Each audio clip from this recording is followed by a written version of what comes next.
Hello दोस्तों, स्वागत है हमारे YouTube channel education with Anil sir में। दोस्तों, आप सभी लोग कैसे हैं? आशा करते हैं कि मस्त होंगे। तो आज के इस वीडियो में दोस्तों आप सभी के लिए लेकर आए हैं सामान्य ज्ञान जीके जीएस के मोस्ट इम्पॉर्टेंट टॉप 50 प्रश्न उत्तर, जो आप सभी के लिए परीक्षा के दृष्टिकोण से वेरी वेरी इंपॉर्टेंट है। तो आइए दोस्तों, वीडियो को शुरू करते हैं। और सबसे पहला सवाल है, ब्रिटिश सरकार ने भारत में अस्थायी बंदोबस्त कब लागू किया? पहला सवाल है दोस्तों, ब्रिटिश सरकार ने भारत में अस्थायी बंदोबस्त कब लागू किया? वेरी वेरी इंपॉर्टेंट सवाल है। तो दोस्तों, इसका सही जवाब हो जाएगा आपका 1793 में। ब्रिटिश सरकार ने भारत में अस्थायी बंदोबस्त 1793 में लागू किया था। इसका राइट आंसर आपका ऑप्शन बी हो जाएगा सही।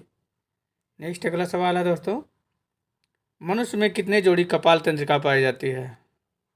मनुष्य में कितनी जोड़ी कपाल तंत्रिका पाई जाती है? ये भी दोस्तों आपका इम्पोर्टेंट सवाल है। तो इसका सही जवाब जाएगा आपका दोस्तों 12।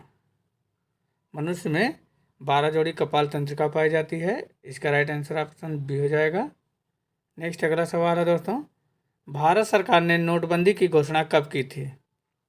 भारत सरकार ने नोटबंदी की घोषणा कब की थी? तो दोस्तों, इसका सही जवाब हो जाएगा 8 नवंबर 2016 को। भारत सरकार ने नोटबंदी की घोषणा 8 नवंबर 2016 को किया था। तो इसका राइट आंसर आपका ऑप्शन सी हो जाएगा सही। इंपॉर्टेंट सवाल ये भी है दोस्तों, रट लीजिएगा। नेक्स्ट अगला सवाल है, गांधी जी को महात्मा की उपाधि किसने दी थी? गांधी जी को महात्मा की उपाधि किसने दी थी? तो दोस्तों, इसका सही जवाब जाएगा आपका रविन्द्रनाथ टैगोर ने। तो राइट आंसर आपका ऑप्शन बी हो जाएगा सही। गांधी जी को महात्मा की उपाधि रविन्द्रनाथ टैगोर ने दिया था। अगला सवाल है दोस्तों, अभिनव भारत नामक अंग्रेज विरोधी संगठन की स्थापना किसने की थी?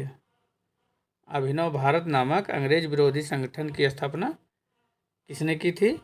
तो दोस्तों, इसका सही जवाब हो जाएगा आपका बी.डी. सावरकर ने। तो राइट आंसर आपका ऑप्शन बी हो जाएगा सही। अभिनव भारत नामक अंग्रेज विरोधी संगठन की स्थापना जो है बी.डी. सावरकर ने किया था। आइए अगला सवाल है दोस्तों, शरीर का सबसे बड़ा अंग कौन सा है? शरीर का सबसे बड़ा अंग कौन सा है? तो दोस्तों, इसका सही जवाब जाएगा आपका त्वचा।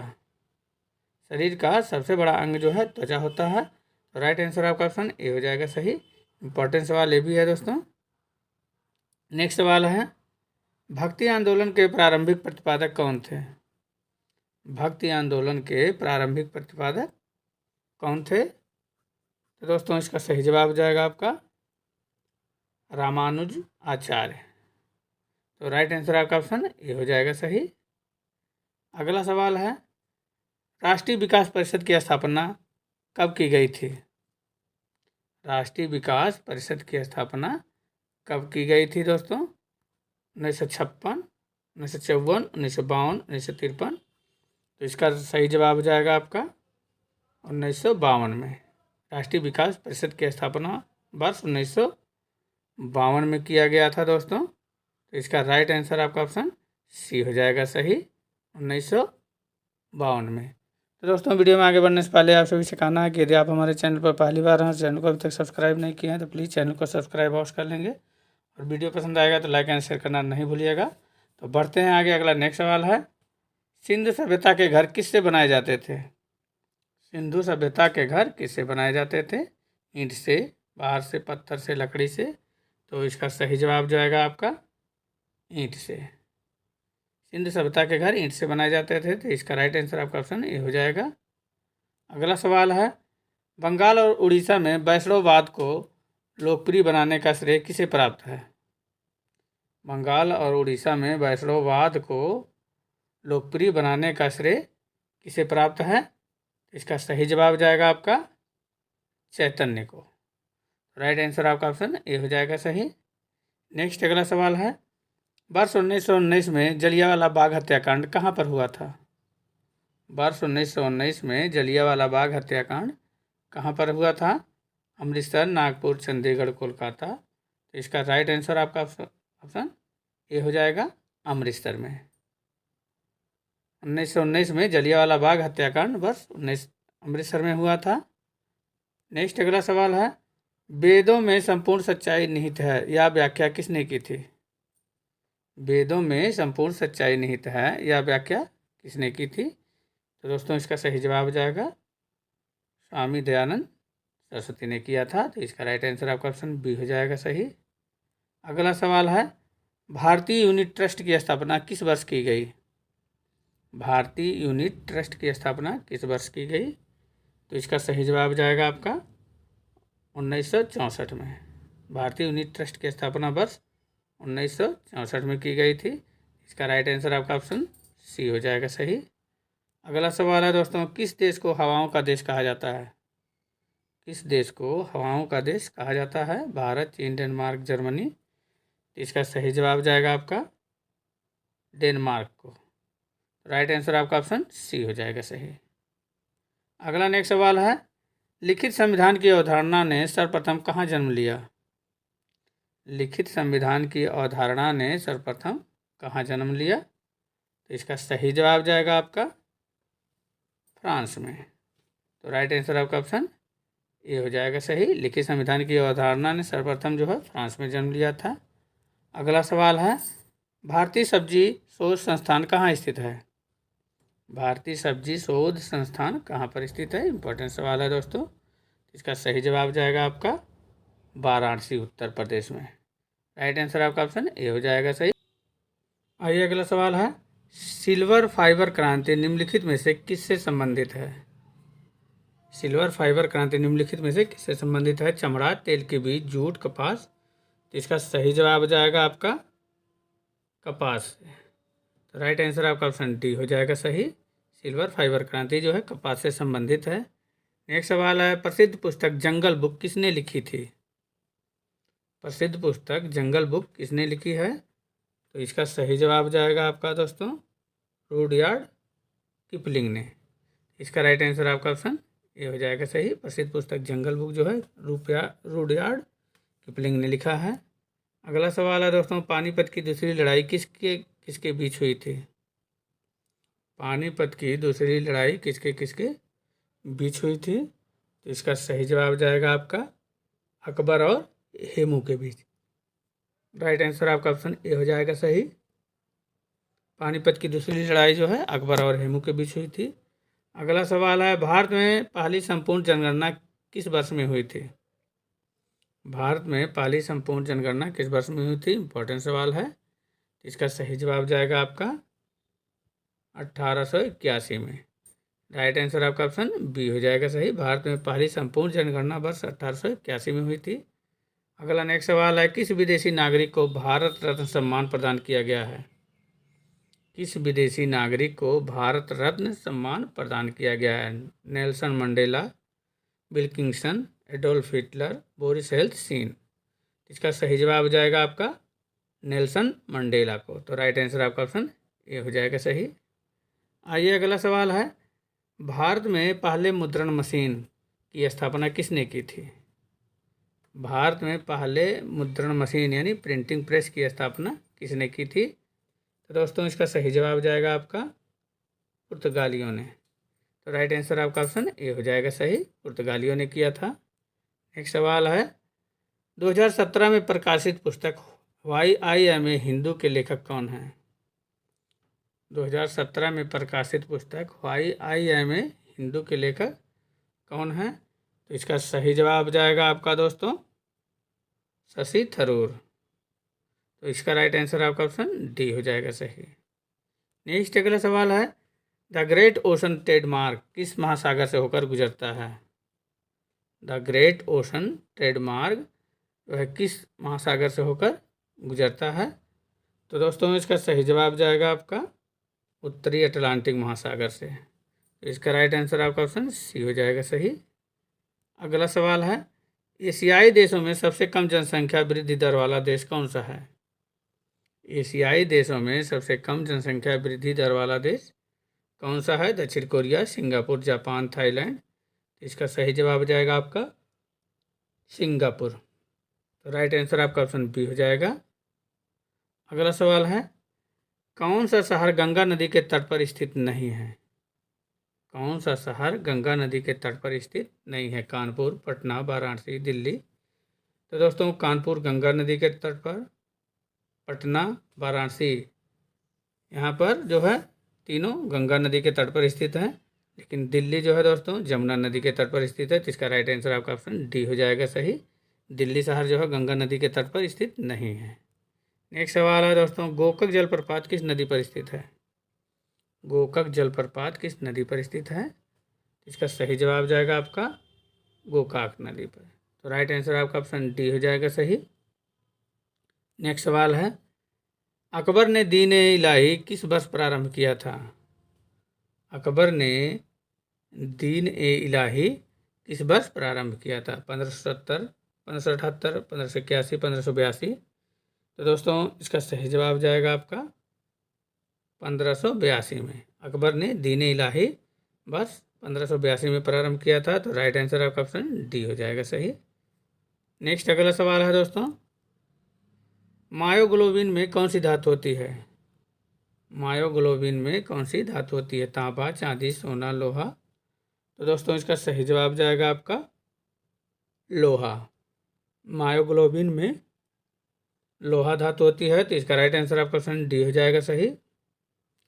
अगला सवाल है, हरित ग्रंथियां किससे संबंधित हैं? हरित ग्रंथियां जो है किससे संबंधित हैं? जनन से, उत्सर्जन से, श्वसन से, पाचन से। इसका सही जवाब जाएगा आपका उत्सर्जन से। हरित ग्रंथियां जो है उत्सर्जन से संबंधित है। तो इसका राइट आंसर आपका ऑप्शन बी हो जाएगा सही। आइए अगला सवाल है, पेंगुइन चिड़िया कहाँ पाई जाती है? पेंगुइन चिड़िया जो है कहाँ पर पाई जाती है? अफ्रीका, दक्षिण अफ्रीका, अंटार्कटिका, उत्तरी अमेरिका। तो दोस्तों इसका सही जवाब जाएगा आपका अंटार्कटिका महाद्वीप में। तो राइट आंसर आपका ऑप्शन सी हो जाएगा सही। पेंगुइन चिड़िया जो है अंटार्कटिका में पाई जाती है। नेक्स्ट सवाल है, 1498 ईस्वी में वास्को डिगामा भारत में कहाँ उतरा था?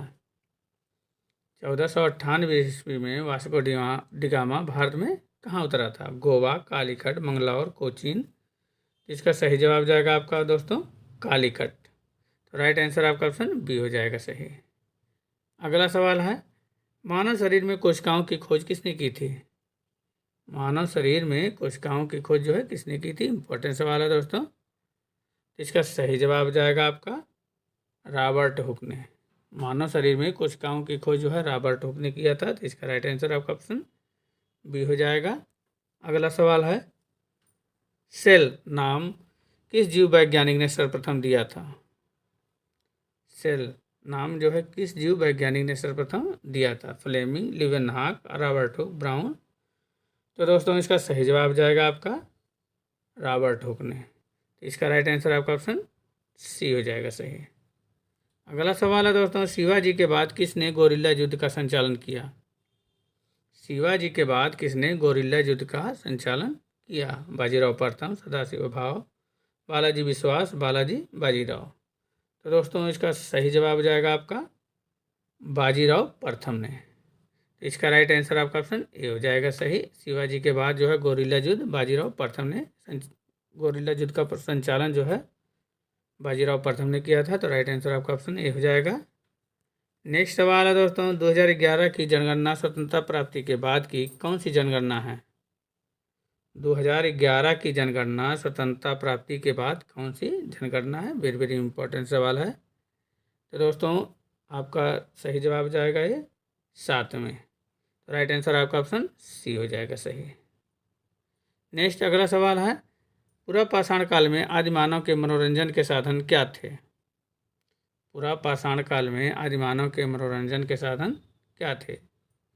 तो दोस्तों इसका सही जवाब जाएगा आपका शिकार। तो राइट आंसर आपका ऑप्शन डी हो जाएगा सही।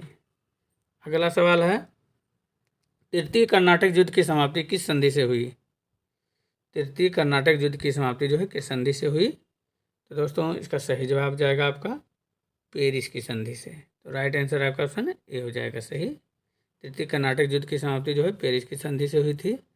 अगला सवाल है, निम्नलिखित में से किस स्थान से रोमन सिक्के मिले हैं? निम्नलिखित में से किस स्थान से जो है रोमन सिक्के मिले हैं? दिल्ली, आगरा, जयपुर, अरिकमेडू। तो दोस्तों इसका सही जवाब जाएगा आपका अरिकमेडू से। तो राइट आंसर आपका ऑप्शन डी हो जाएगा सही, अरिकमेडू से। नेक्स्ट सवाल है, अशोक के शिलालेखों को पढ़ने वाला प्रथम अंग्रेज कौन था? अशोक के शिलालेखों को पढ़ने वाला प्रथम अंग्रेज कौन था? तो दोस्तों इसका सही जवाब हो जाएगा आपका जेम्स प्रिंसप ने। अशोक के शिलालेखों को पढ़ने वाला प्रथम अंग्रेज जो है जेम्स प्रिंसप था। तो राइट आंसर आपका ऑप्शन डी हो जाएगा सही। अगला सवाल है, पुर्तगालियों ने भारत में सर्वप्रथम कहाँ फैक्ट्री स्थापित किया था? पुर्तगालियों ने भारत में सर्वप्रथम फैक्ट्री कहाँ स्थापित किया? कोचीन, कालीकट, पुलिकट, कन्नूर। तो दोस्तों इसका सही जवाब जाएगा आपका कालीकट में। इसका राइट आंसर आपका ऑप्शन बी हो जाएगा सही। अगला सवाल है, लोकसभा भंग करने का अधिकार किसे प्राप्त है? लोकसभा भंग करने का अधिकार किसे प्राप्त है? इंपॉर्टेंट सवाल है। तो दोस्तों इसका सही जवाब जाएगा आपका राष्ट्रपति को। लोकसभा भंग करने का अधिकार राष्ट्रपति को प्राप्त है। तो इसका राइट आंसर आपका ऑप्शन ये हो जाएगा सही, राष्ट्रपति को। नेक्स्ट अगला सवाल है, बुलर झील कहाँ स्थित है? बुलर झील कहाँ स्थित है? उड़ीसा, असम, सिक्किम, जम्मू कश्मीर। इसका सही जवाब जाएगा आपका जम्मू कश्मीर में। तो राइट आंसर आपका ऑप्शन डी हो जाएगा सही। आइए अगला सवाल है, मानव शरीर की सबसे छोटी हड्डी कौन सी है? मानव शरीर की सबसे छोटी हड्डी कौन सी है? ये भी दोस्तों इंपॉर्टेंट सवाल है, कई बार परीक्षा में पूछा गया है। तो दोस्तों इसका सही जवाब जाएगा आपका स्टेपीज। स्टेपीज जो है मानव शरीर की सबसे छोटी हड्डी है जो कि कान में पाई जाती है। तो राइट आंसर आपका ऑप्शन बी हो जाएगा सही।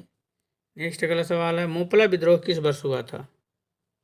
मोपला विद्रोह जो है किस वर्ष हुआ था? इंपॉर्टेंट सवाल ये भी है दोस्तों। तो इसका सही जवाब जाएगा आपका 1921 में। मोपला विद्रोह जो 1921 में हुआ था। तो राइट आंसर आपका ऑप्शन बी हो जाएगा। नेक्स्ट सवाल है, राज्यसभा का अध्यक्ष कौन होता है? राज्यसभा का अध्यक्ष कौन होता है? ये भी इंपॉर्टेंट सवाल है दोस्तों। तो इसका सही जवाब जाएगा आपका उपराष्ट्रपति। राज्यसभा का अध्यक्ष जो है उपराष्ट्रपति होता है। तो राइट आंसर आपका ऑप्शन सी हो जाएगा सही। आइए अगला सवाल है, इलेक्ट्रॉन की खोज किसने की थी? इलेक्ट्रॉन की खोज जो है किसने की थी? Rutherford, James Chadwick, J Thomson, Galileo. इसका सही जवाब जाएगा आपका जे थॉमसन ने। इलेक्ट्रॉन की खोज जे थॉमसन ने किया था। तो राइट आंसर आपका ऑप्शन सी हो जाएगा सही। अगला सवाल है, शक संवत किस वर्ष शुरू हुआ था? शक संवत जो है किस वर्ष शुरू हुआ था? 78 ईसा पूर्व, 58 ईसा पूर्व, 73 ईसा पूर्व और 62 ईसा पूर्व। तो इसका सही जवाब जाएगा आपका दोस्तों 78 ईसा पूर्व में। तो राइट आंसर आपका ऑप्शन ये हो जाएगा सही। शक संवत जो है बस 78 ईसा पूर्व हुआ था। आइए अगला सवाल है दोस्तों, तोरह किस धर्म से संबंधित है? तोरह जो है किस धर्म से संबंधित है? ईसाई, सिख, यहूदी, हिंदू। तो इसका सही जवाब जाएगा आपका यहूदी धर्म से संबंधित है। तो राइट आंसर आपका ऑप्शन सी हो जाएगा सही, यहूदी धर्म से। नेक्स्ट अगला सवाल है दोस्तों, अलीगढ़ मुस्लिम विश्वविद्यालय के संस्थापक कौन थे? अलीगढ़ मुस्लिम विश्वविद्यालय के संस्थापक कौन थे? इंपॉर्टेंट सवाल ये भी है दोस्तों। तो इसका सही जवाब जाएगा आपका सर सैयद अहमद खां। अलीगढ़ मुस्लिम विश्वविद्यालय के संस्थापक सर सैयद अहमद खां थे। तो राइट आंसर आपका ऑप्शन ये हो जाएगा सही, सर सैयद अहमद खां थे। नेक्स्ट सवाल है, भारत के राष्ट्रपति के चुनाव से संबंधित विवादों का फैसला कौन करता है? भारत के राष्ट्रपति के चुनाव से संबंधित विवादों का फैसला कौन करता है? उच्च न्यायालय, सर्वोच्च न्यायालय, लोकसभा, राज्यसभा। तो यह है दोस्तों आप सभी के लिए टेस्ट क्वेश्चन। इस क्वेश्चन का आंसर आप सभी लोग दोस्तों कमेंट बॉक्स में दीजिएगा। भारत के राष्ट्रपति के चुनाव से संबंधित विवादों का फैसला कौन करता है? तो दोस्तों वीडियो आप सभी को कैसा लगा कमेंट बॉक्स में जरूर बताइएगा, और अच्छा लगा होगा तो लाइक एंड शेयर करना नहीं भूलिएगा। तो दोस्तों पुनः आप सभी से कहना है कि यदि आपने अभी तक हमारे चैनल को सब्सक्राइब नहीं किया है तो प्लीज़ चैनल को सब्सक्राइब अवश्य कर लेंगे। मिलते हैं ऐसे ही इंपॉर्टेंट वीडियो के साथ, तब तक के लिए दोस्तों धन्यवाद।